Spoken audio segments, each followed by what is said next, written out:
নমস্কার, দেখছেন রিপাবলিক বাংলা আর আমি সঙ্গে রয়েছি সৃজিতা। একের পর এক কেলেঙ্কারি, কখনো গরু পাচার, কখনো কয়লা পাচার, কখনো আবার বিভিন্ন দুর্নীতিমূলক কাজ। এই রাজ্যের এখন এমন অবস্থা হয়েছে যে কথায় কথায় একটা দুর্নীতি সামনে চলে আসছে। কখনো রাজনৈতিক ব্যক্তিদের নাম উঠছে, আবার কখনো দুর্নীতিতে সরকারি আধিকারিকদের পরোক্ষ ও প্রত্যক্ষ যোগসাজশ সামনে আসছে। কোথায়, কখন, কিভাবে, কে জড়িয়ে পড়ছে তা বোঝাই এখন দায়। আর সেই রকমই এক দুর্নীতি এবং কেলেঙ্কারির হাল হাকিকত নিয়ে আমাদের এই বিশেষ প্রতিবেদন, কয়লায় দুর্নীতি কলঙ্ক।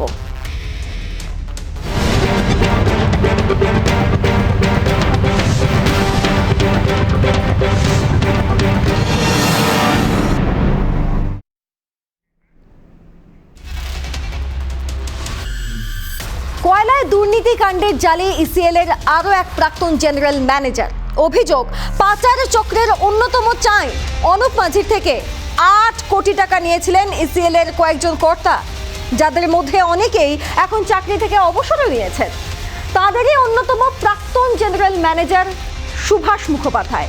এমনটাই শোনা যাচ্ছে বা এমনটাই মনে করছেন তদন্তকারী দল।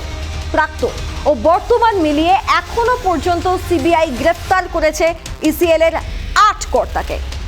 শনিবার ওই প্রাক্তন জেনারেল ম্যানেজারকে আদালতে পেশ করা হলে তাকে 3 দিনের সিবিআই হেফাজতের নির্দেশ দিয়েছে আদালত।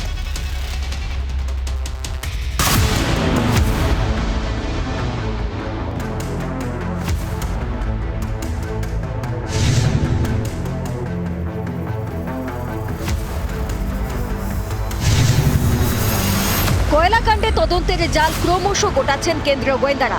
বুধবারই ইসিএল এর বর্তমান ও প্রাক্তন 7 কর্তাকে গ্রেফতার করে কেন্দ্রীয় তদন্তকারী সংস্থা সিবিআই। শুক্রবার সিবিআই এর জালে ধরা পড়ে ইসিএল এর প্রাক্তন জেনারেল ম্যানেজার সুভাষ মুখোপাধ্যায়। ফের কয়লাকাণ্ডে গ্রেপ্তার আরও এক ইসিএল এর কর্তা। ইসিএল এর প্রাক্তন জেনারেল ম্যানেজার সুভাষ মুখোপাধ্যায়কে গ্রেপ্তার করল সিবিআই এর আধিকারিকরা। সিবিআই সূত্রে খবর, 2018 থেকে 2020 2 বছরে কয়লা কেলেঙ্কারিতে ওঠে ইসিএল এর আধিকারিকদের নাম। অভিযোগ, অনুপ মাঝির থেকে 7 থেকে 8 কোটি টাকা নেন ইসিএল এর কর্তারা। বিনিময়ে কয়লা পাচারে সহযোগিতা করেন তারা।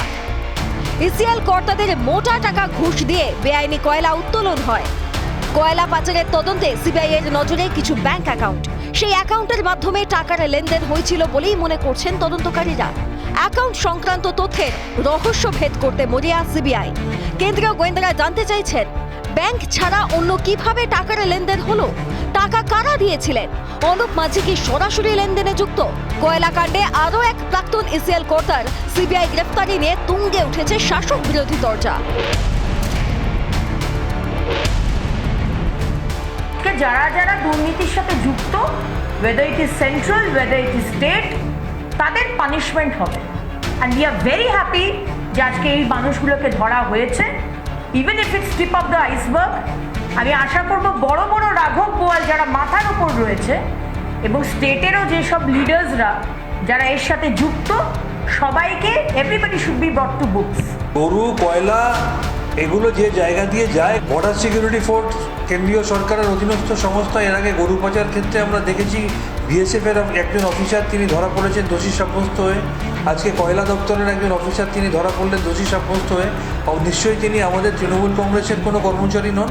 ইসিএল বা কোলফিল্ড ইন্ডিয়া যেগুলো আছে সেগুলো কেন্দ্রীয় সরকারের সমস্ত। যে দুর্নীতির দায়টা তারা তৃণমূল কংগ্রেসের সরকারের ওপর চাপিয়ে দিতে চাইছে, আজ অবধি যে কটা তথ্য সামনে এসছে এবং সত্য উদ্ঘাটিত হচ্ছে, প্রত্যেক কটা দেখা যাচ্ছে কেন্দ্রীয় সরকারের আধিকারিকরা এবং বিজেপির নেতা নেত্রীরা তাদের জড়িত। এটা একের পর এক পরিষ্কার হয়ে যাচ্ছে। কোটি কোটি টাকা নিয়ে দেশের সম্পত্তি পাচার সাধারণ কেউ নয়, খোদ ইসিএল এর একের পর এক প্রাক্তন ও বর্তমান কর্তার বিরুদ্ধে উঠেছে বিস্ফোরক অভিযোগ। তাদের পর পর জালেও তুলেছে সিবিআই। রিপাবলিক বাংলা। তবে রাজনৈতিক তরজা যতই তুঙ্গে থাক না কেন, কয়লা কাণ্ডের তদন্তে ক্রমশ জাল গোটাচ্ছে সিবিআই। পর পর গ্রেফতার হচ্ছেন ইসিএল এর আধিকারিকরা।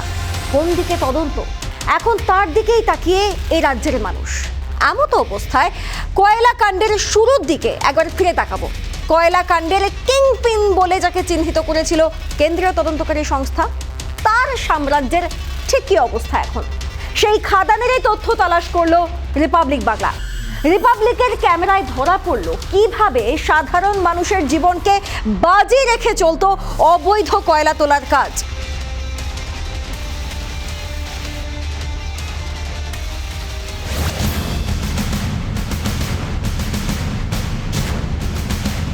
দু নম্বর জাতীয় সড়ক, এই রাস্তার ধারে ইসিএল এর এরিয়া অফিস। সেই অফিসের প্রায় 1 কিলোমিটার দূরে হরিশ্চন্দ্রপুর গ্রামে গড়ে উঠেছে অবৈধ খাদান। অন্ডাল থানা থেকে ঢিলছড়া দূরত্বেই চলতো অবৈধ কয়লা খাদান। রাজ্য সরকারের হাই টেনশন লাইনের পোল, খাদানের পাশ দিয়ে অন্ডাল সাঁইথিয়া রেল লাইন, খাদানের অন্যদিকে Indian oil pipe line. High tension পোলের অবস্থা এমনই যে কোনো সময় তা ভেঙে পড়তে পারে, যে কোনো সময় ঘটতে পারে দুর্ঘটনা। সব মিলিয়ে পরিস্থিতি এমনই যে কোনো কারণে খাদানে আগুন লাগলে তা জ্বালিয়ে দিতে পারে আশেপাশের গোটা গ্রাম।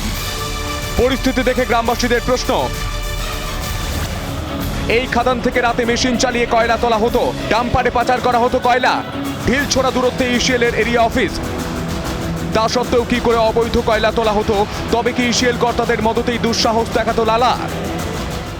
গ্রামবাসীদের অভিযোগ, প্রতিবাদ করলে টাকা দিয়ে মুখ বন্ধ করা হতো তাদের। আচ্ছা, কয়লা তুলতো এখান থেকে? হ্যাঁ। মানে ক বছর হলো বন্ধ হয়ে আছে? 1-2 বছর হবে। কি সারা দিন রাত তুলতো কয়লা? রাতে তুলতো। কি মেশিন দিয়ে? হ্যাঁ, মেশিন দিয়ে। বলেনি কেন, ভয় পেতে? ওই জন্য নয়, তাহলে বলে নেই, লোক তো কিছু কিছু পয়সা দিয়ে দিয়েছে। ও গ্রামের লোক কিছু পয়সা দিচ্ছে, পয়সা ওই জন্য সবাই চুপ। অবৈধ খাদান চালানোর জন্য স্থানীয় থানা নেতাদের মদত রয়েছে বলে অভিযোগ। লোক, তারপরে এখানকার লোকাল থানা, সমস্ত লোক এর সাথে কিন্তু নিশ্চিত হবে। নাহলে এটা কি সম্ভব যে এত বড় এলাকাতে ইললিগাল মাইনিং এইভাবে করা যায় মেশিন দিয়ে? তো তারপরে মেশিন দিয়ে যারা ইললিগাল করে তারা তো সব দেখে না, আর সবটাই মানে হাইলি ডেঞ্জারাস ওয়েতে চালিয়ে গ্রামের লোক আর সাধারণ মানুষের জীবন বিপন্ন করেছে। পাশে তো रेलवे ट्रैक। হ্যাঁ, রেলওয়ে ট্র্যাকও আছে। ईसीएल के अधिकारी जो हुए हैं गिरफ्तार, तो निश्चित रूप से कहीं न कहीं वो भी थोड़ा बहुत उनका इन्वॉल्वमेंट रहा होगा। लेकिन इसमें प्रशासन, जो पुलिस प्रशासन है, लोकल एडमिनिस्ट्रेशन है, उसका सहयोग भी जो जरूरी है। दो तरह की चोरियाँ हैं। एक है जो इनका लीज एरिया है, जो ईसीएल के अंडर में ज़मीन है, एक वहाँ से चोरी, प्राइवेट ओनर्स की ज़मीन है, वहाँ से कोयला निकाला जाता है, तो उसको देखने का जिम्मेदारी तो पुलिस की हो जाती है।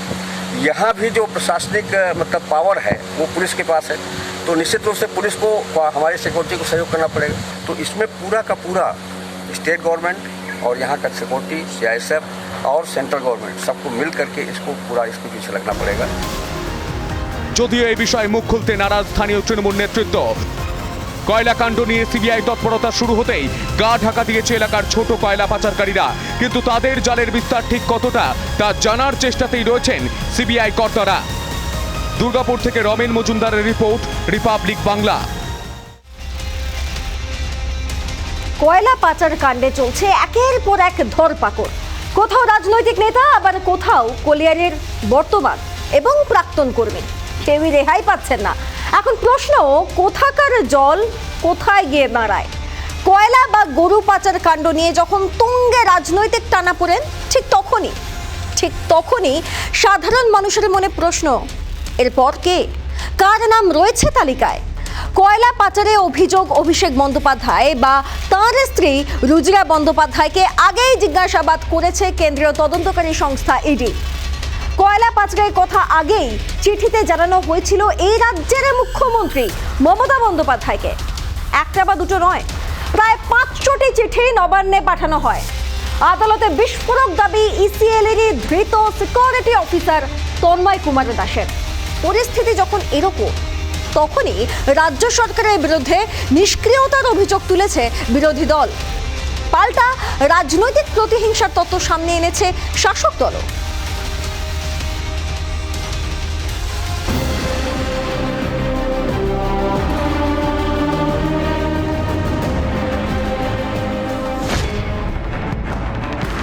কয়লা পাচার মামলায় দীর্ঘক্ষণ চলে জিজ্ঞাসাবাদ করা হয় অভিষেক পত্নী রুচিরাকে। এর ঠিক আগেই দিল্লিতে অভিষেক বন্দ্যোপাধ্যায়কেও জিজ্ঞাসাবাদ করা হয়েছে।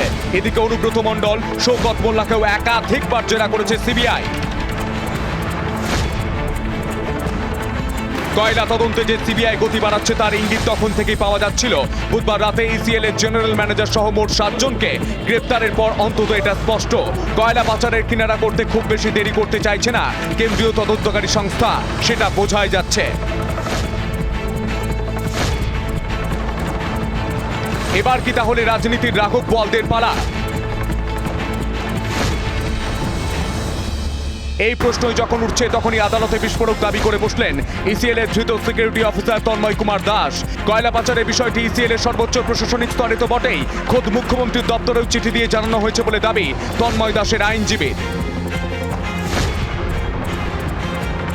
স্বাভাবিকভাবেই রাজ্য সরকারের বিরুদ্ধে নিষ্ক্রিয়তার এই অভিযোগকে হাতিয়ার করতে ছাড়েনি বিজেপি। এলা নিয়ে সবে সিবিআই ইডি সব জাল গুটোতে শুরু করেছে। জালে এখন অনেক বড় বড় মাছ আসবে, ছোট মাছ বড় মাছ সব মাছই আসবে, চিন্তা নেই। দিনে আরও বড় বড় রাজনৈতিক নেতা যারা এই কয়লার সাথে, যাদের জামায় কয়লার দাগ লেগে আছে, তারা সবাই ডাক পাবে, চিন্তার কিছু নেই, সবে তো শুরু। বিজেপির এই তত্ত্বকে উড়িয়ে দিয়েছে তৃণমূল কংগ্রেস। দাবি, একটা তদন্তের মধ্যে রাজনৈতিকভাবে প্রতিহিংসা পরায়ণভাবে এবং নিজেদের রাজনৈতিক ফায়দার জন্য প্রতিপক্ষের নামটা জড়িয়ে দিয়ে তারা যদি রাজনৈতিক ফায়দার চেষ্টা করছে, সেটা আমরা লক্ষ্য রাখছি এবং সেখানে তো প্রতিবাদ থাকছে এবং মানুষও বুঝতে পারছে।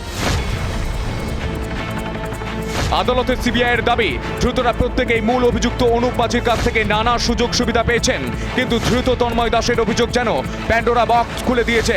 শাসক দলের নেতা মন্ত্রীরা কি তাহলে সত্যিই কয়লাকাণ্ডে জড়িত? সিবিআইয়ের হাত কি তাহলে এবার কয়লাকাণ্ডের মূল মাথার দিকে এগোচ্ছে? হাজার হাজার কোটি টাকার কয়লা পাচার তদন্তের জালকে গুটিয়ে আনছে সিবিআই। রিপাবলিক বাংলা।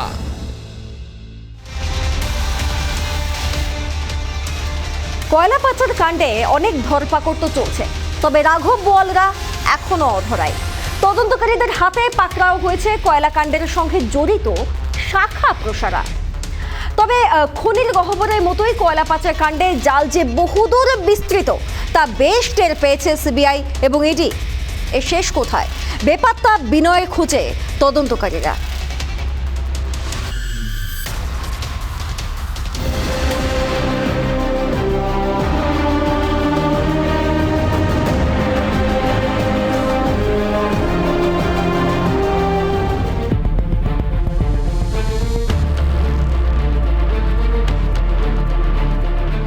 বিনয় মিশ্র, বিকাশ মিশ্র আর অনুপ মাঝি ওরফে লালা কয়লা ও গরু পাচার কাণ্ডে বহুল চর্চিত এই তিন নাম।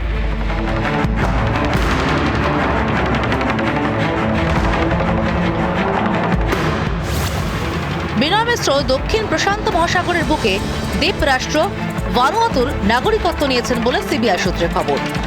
তাকে এদেশে ফিরিয়ে কড়া ব্যবস্থা নিতে তৎপর সিবিআই। কয়লা পাচার কাণ্ডে মূল চক্রে অনুপ, বিনয় ও বিকাশের 9,28 লাখ টাকার সম্পত্তি বাজেয়াপ্ত করেছে এনফোর্সমেন্ট ডিরেক্টরেট। এর মধ্যে ব্যাংক অ্যাকাউন্ট, জমি, গাড়ি, বেনামে থাকা সম্পত্তি ও কারখানাও রয়েছে। তার আগে বিনয় মিশ্রের বাড়িও বাজেয়াপ্ত করা হয়েছিল। সব মিলিয়ে মোট 13.5 কোটি টাকার সম্পত্তি বাজেয়াপ্ত করা হয়েছে। আদালত বিকাশকে গরু পাচার কাণ্ডে জামিন দিলেও কয়লা কাণ্ডের জন্য তিনি এখনো জেলে। প্রাক্তন যুব তৃণমূল নেতা বিনয় মিশ্রকে গরু পাচার কাণ্ডে হুলিয়া জারি করা হয়েছিল। কয়লা পাচার কাণ্ডেও তার বিরুদ্ধে আসানসোলে সিবিআই এর বিশেষ আদালত থেকে হুলিয়া জারি করা হয়। বিনয় ভাই বিকাশ মিশ্রকে কয়লা কাণ্ডে সিবিআই গ্রেফতার করেছিল, কিন্তু গ্রেফতারের পরও বিকাশ হাসপাতালে দীর্ঘদিন থাকায় সিবিআই এর জেরার সম্মুখীন হয়নি। শেষ পর্যন্ত ফের তাকে আদালতে পেশ করে গরু পাচার কাণ্ডে অ্যারেস্ট করে সিবিআই। নিজাম প্যালেসে এনে জেরাও করা হয়।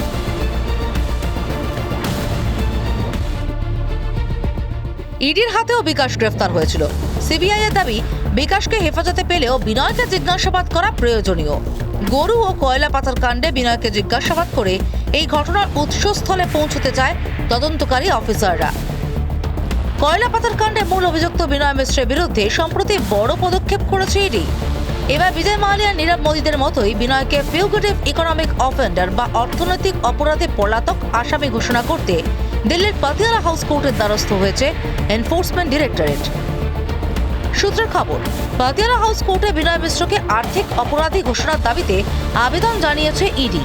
কারণ 2018 সালে ফিউগেটিভ ইকোনমিক অফেন্ডার আইন আনে সরকার। এই আইন অনুযায়ী যারা ভারতে অর্থনৈতিক অপরাধ করার পর ফেরার হয়েছে তাদের দেশে ও বিদেশে থাকা সম্পত্তি বাজেয়াপ্ত করতে পারবে কেন্দ্রীয় তদন্তকারী সংস্থাগুলি। অর্থাৎ আদালত যদি বিনয় মিশ্রকে ফিউগেটিভ ইকোনমিক অফেন্ডার ঘোষণা করে তবে ভারতে ও বিদেশে থাকা তার সম্পত্তি বাজেয়াপ্ত করতে পারবে ইডি। রিপাবলিক বাংলা। একের পর এক গ্রেফতার, কয়লাকাণ্ডে তৎপরতার সঙ্গে এগিয়ে চলা তদন্তে নাম উঠেছে অনেকেরই। ইতিমধ্যেই কয়লাকাণ্ডে ধরা পড়েছেন ইসিএল এর 8 আধিকারিক। এদের মধ্যে কেউ বর্তমান ইসিএল এর সঙ্গে যুক্ত, আবার কেউ অবসর নিয়েছেন। এদিকে এই ঘটনায় শ্রমিক ইউনিয়নগুলির দাবি ভবিষ্যতে অনেক রাঘব বোয়ালরাই জালে জড়াবে।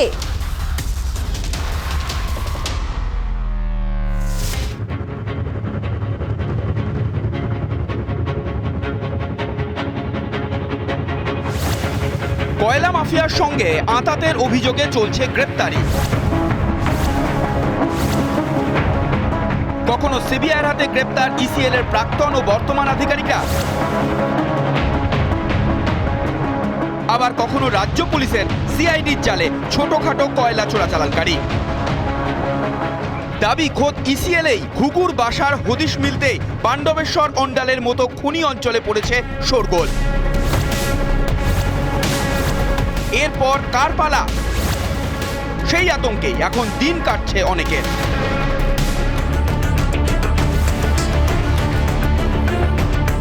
কয়লা পাচারের অভিযোগে ধৃতদের মধ্যে অন্যতম দেবাশিস মুখোপাধ্যায় কাজরার নিরাপত্তার দায়িত্বে ছিলেন। দুর্নীতির অভিযোগে ওই পদ থেকে অপসারিত হন তিনি। ঝাঁঝরা হাসপাতালের নিরাপত্তার দায়িত্বে ছিলেন দেবাশিস মুখোপাধ্যায়। সূত্রের খবর, কাজরায় কর্তব্যরত থাকার সময় তার মদতেই হরিশপুর, লছিপুর, টপ লাইন সহ বিস্তীর্ণ এলাকায় ফুলে ফেঁপে ওঠে বেআইনি কয়লা পাচারের কারবার। অভিযোগ, এক এক করে মাথা তোলে ছোট বড় সব ধরনের চোরা কারবারি। কয়লার চোরাচালান রমরমিয়ে ব্যবসায় পরিণত হয় বলেও অভিযোগ স্থানীয়দের। কি বলছেন তাঁরই সহকর্মী? উনি আমাদের হসপিটালের সিকিউরিটি ইনচার্জ, মানে সিকিউরিটি ইন্সপেক্টর। আচ্ছা, উনি এই পদেই আছেন এখানে ঝাঁঝরাতে প্রথমে পোস্টিং হয়েছিল, তারপরে ওনাকে এখানে দেওয়া হয়েছে। ইসিএল এর মদতে কয়লা পাচারের অভিযোগ উঠতেই তুঙ্গে উঠেছে তরজা। সমালোচনায় সরব হয়েছে শ্রমিক সংগঠনগুলি। দাবি এখনো আরো অনেকেই রয়েছেন। তদন্তে গতি এগোলে জাল কেটে বেরোতে পারবেন না তারাও।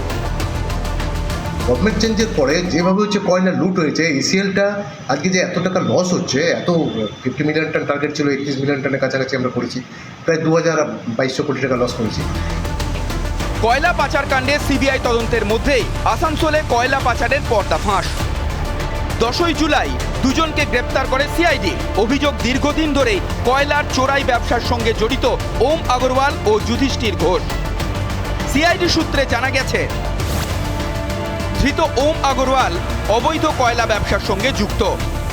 যোগাযোগ আছে মাফিয়াদের সঙ্গেও। ধৃত যুধিষ্ঠির ঘোষ অবৈধ কয়লা ও বালির ব্যবসায় যুক্ত। লাউদোহা, কাকসায় অবৈধ বালির ঘাট রয়েছে তার।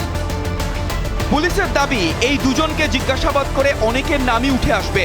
কারা এই ব্যবসার সঙ্গে জড়িত তাও জানা যাবে। দূরে আসার মূল কারণটা হচ্ছে যে ওই যে বিধায়ক গামুরিয়া, তার ছেলেপুলের নাম শোনা যাচ্ছে যুক্ত, তাদের সিবিআইয়ের হাত থেকে বাঁচাতে হবে। কয়লা পাচার কাণ্ডে তাদের বাঁচাতে হবে, সিআইডি ওই জন্য নেবে। আমার রামের নেতাদের প্রত্যেকের মানসিক বিকারগ্রস্ত হয়ে পড়েছে। তাই আমি আমাদের মাননীয় মুখ্যমন্ত্রী দিদিকে অনুরোধ করব, এনাদের জন্য যদি কোনো মানসিক চিকিৎসালয়ের ব্যবস্থা করা যায় তো এনাদেরকে কিছুটা সুস্থতা করা যাবে, এবং আগামী দিন যাতে করে সঠিক কথা বলতে পারেন। কারণ এই রাজ্য পুলিশের সমস্ত সিআইডি তারা নিরপেক্ষ তদন্ত করছে এবং দোষীদের উপযুক্ত শাস্তি হবে, এটাই আমরা চাই। বালি ও কয়লা পাচারে তৃণমূলের হেভিওয়েটদের নাম জড়িয়েছে। বীরভূম তৃণমূল জেলা সভাপতি অনুব্রত মণ্ডলের দেহরক্ষীর প্রচুর সম্পত্তির হদিশ পেয়েছে কেন্দ্রীয় তদন্তকারী সংস্থা। আর এই প্রেক্ষাপটে কয়লা পাচারের অভিযোগে রাজ্যের তদন্তকারী সংস্থার হাতে দুজনের গ্রেপ্তারি ঘিরে রাজ্য রাজনীতিতে নতুন বিতর্ক। রিপাবলিক বাংলা।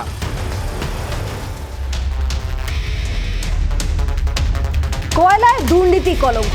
ফিরে আসবে এরকম ধরনের আরো অনেক খবর নিয়ে। আমাদের নজর এড়াতে পারবে না সমাজের দুর্নীতিপরায়ণরা।